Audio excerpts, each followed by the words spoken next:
Hello everyone, I'm Arif and this is my partner Kamal. Today we're going to present our topic, which is protein sequence from Mastodon and Tyrannosaurus Rex revealed by mass spectrometry.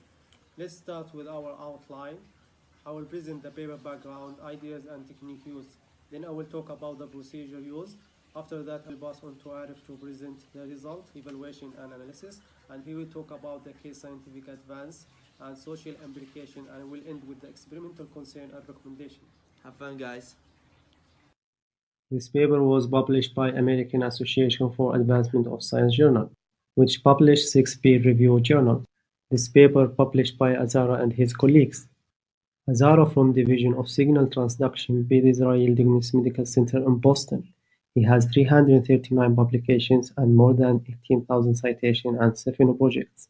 Puzzles provide a good reference point in the study of evaluation of organisms and relationship between different species. Relationships between different species were initially established by contrasting and comparing characteristics of their taxa, but with the advent of scientific and archaeological techniques began being done through the analysis of biochemical similarities that involve analysis of DNA and RNA. Following the challenges involved in acquiring the DNA and RNA from ancient extinct taxa, scientists unveiled the use of MS technologies to attain sequence data from sub-picomolar amount of fragmented protein and peptides. The patterns of fragmented protein are then converted into peptide sequences and compared to the genomic and the protein sequences from a public database to establish a matching pattern that would then point to a relationship. Here, as we see picture, in 2007 the teamwork excavated an 80-million-year-old hadrosaurs in Montana. Also the picture the origin of sample, Hill Creek Formation, Montana. The ideas presented in this paper start from the proteins and peptides identified for analysis can only be identified in the presence of genomic and peptide sequences from widely accessible databases. The problem therefore comes about when the species to be identified does not have correlation with those in the databases. Another challenge has been that sequence data from very old fossils in tune of more than a million years has been prevented by protein levels that fall below the threshold of detection. This limitation will be overcome using a two-step proteomics approach that will be discussed further next slides. Mass spectrometry was used combined with liquid chromatography through a microcapillary shotgun proteomics approach. The approach involved implementing the soft ionization technique and ion trap. The approach was two-step in nature. First, triptych peptide fragments that were able to match identically with sequences from existing species. Second, generating a protein sequences catalog of likely drifts in the sequences of amino acid in all the triptych peptide. One of the reasons for using MS is that it can use picomole to femtomole amounts of sample, and in this case, since the fossils taken are many years old, a lot of the useful sample has been converted into minerals and the available sample was in very small amount to the tune of picomole. Another reason for choosing the MS technique in this research is that it takes a shorter time compared to the other techniques, such as X-ray crystallography and NMR experiments. Also can be used to identify post-trans modification. Model organism used.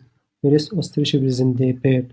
Ostrich collagen was extracted from femur bone and used as model organism because it is an organism whose genome sequence had not been elucidated, hence would not be replicated in another protein databases.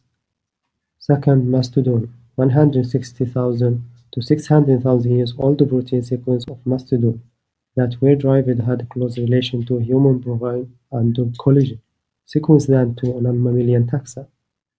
Third, Tyrannosaurus Rex 68 million years old. The reason this specimen was taken was to confirm that belief at the time that protein substitution to minerals after the death of an animal is usually complete by 1 million years. For the procedure, the researcher sequenced collagen protein remains, which were obtained from fossilized bones of Mastodon specimen and the dinosaur. The researchers then searched for triptych peptide remains from samples of fossilized bone that was able to match identically with sequence from an orthologous protein or protein from extinct taxa. They then used this information to identify their protein of interest.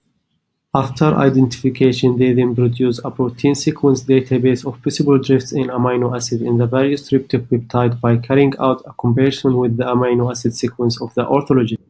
Hey, it's Arif again. Now let's see the results of the test organism for ostrich. As we see the figures above, represent a sequence analysis through identification of a peptide pattern of fragmentation to an expected tryptic peptide sequence. Here, as we see in the above figures, the experimental MS-MS spectrum result for the ostrich that was obtained by LC-MS-MS examination of a triply charged peptide from an ostrich bone protein sample, and if we see the figure in part B, analysis showed that it complemented the expected sequence seen in the slide. The sequence had 3-hydroxylproline remains, and in part C, the MS-MS spectrum of the scientifically made triply charged peptide of the similar sequence for validation. Next, the table above shows the 4 collagen alpha-1 T1 peptide sequence that were established through the technique that is unique to the ancient Mastodon. In the table, the X-score is the cross-correlation score, and SP is the preliminary score, and they represent the score obtained from database evaluation against protein database through sequence. For the Mastodon, they use the same experimental condition as in the ostrich experiment. In graph B, the experimental spectra show tripetic peptide that is doubly charged for the collagen alpha-1 T1 peptide sequence, and in C, the synthetic version has the same peptide sequence. From the table shown, 7 collagen peptide sequences that could be aligned with predicted fragmentation patterns. According to BLAST, 58% sequence identity to chicken and 51% sequence identity to frog are newt. For the T-Rex, they used the same previous experimental approach. Apparently, all of the main fragmentation from the experimental spectrum aligned very well with the ions from the synthetic version, which confirmed the sequence. Then the results were evaluated. 2 sequences matched amphibians while 5 matched birds, supporting the relation between birds and dinosaurs. Preservation of the Tyrannosaurus specimen MOR1125 resulted in an unexpected tissue and cellular structure retention. The preservation was done by burying more than 1,000 meters in semi-consolidated sandstone. The burial helped to prevent much exposure to environmental conditions like air, light, and water, helping in the retention capacity of endogenous proteins that were identified by immune chemical assay and later by spectrometry. In relation to the contamination risk issue, the article shows that fragments of endogenous proteins extracted from dinosaur bones were of low femtomole, which could have affected the identification process. And contamination from soil, bacteria, and dust would make amino acid data analysis difficult. According to Buckley, in 2017, type 1 collagen in bones is not a notorious type of protein contaminator. In order to challenge the hypothesis, there is a need for alternative hypothesis that goes in line with presented data. According to Azara, in 2007, the proteins in Table 1 of the report are just contaminants of biochemistry labs. Now we focus on the concerns leveled against T-Rex. As a protein from a T-Rex dinosaur, critics believe that no protein could exist in a sample more than 68 million years. Criticism was also placed on the lack of statistical significance of the data. The paper identified in the T-Rex sample were 7 protein spectra. However, the total number of spectrums generated was not given. It was hard to determine the statistical significance. Plus, the T-Rex samples were contaminated by air, water, and soil, and had little chance of providing accurate results. Next, we have a look at the key scientific advance. According to Azara, the spectra list totaled over 48,000 spectra since the report released to the public. Also, it was later revealed that an 8th spectra from the 7 mentioned earlier that was not in the original paper showed chicken hemoglobin, a finding that was thought to be due to contamination. There are 5 ethical and social implication issues in Azara's paper. First, there are no standards and no replication for validation. Second, the extraction was not done in multiple labs for comparison. Thirdly, inhibition studies were not done in immune histochemical assay using different taxa. Fourth, no standardized amino acid analysis were done. Lastly, the reports did not account for shared dim addition and modification. There are many experimental concerns, and we focus on the most concern for this paper. First, there are no standards for analysis attention to protein. This is because there is no way by which molecules can be amplified. Secondly, no collision signals were witnessed in different control done in the different analysis. Thirdly, the Mastodon and T-Rex sequence were never analyzed prior to aposolization.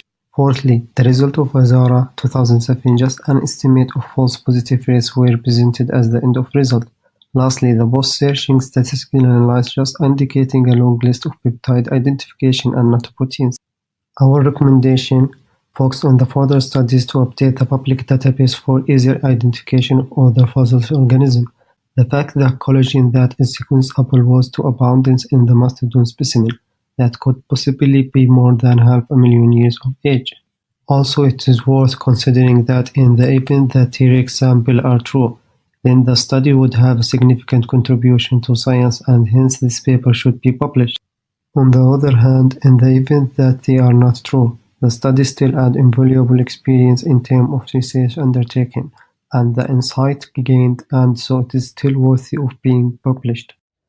From the island of Jurassic Park, we have reached to the end of our presentation, but before we end it, I recently found a paper published by Meyer in 2016 who sought to establish the durability of keratin and its implication on the fossils record.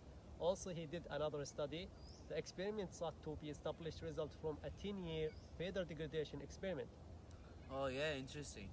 I just wanted to say that Azara's paper got cited 223 times, with more confidence for further studies.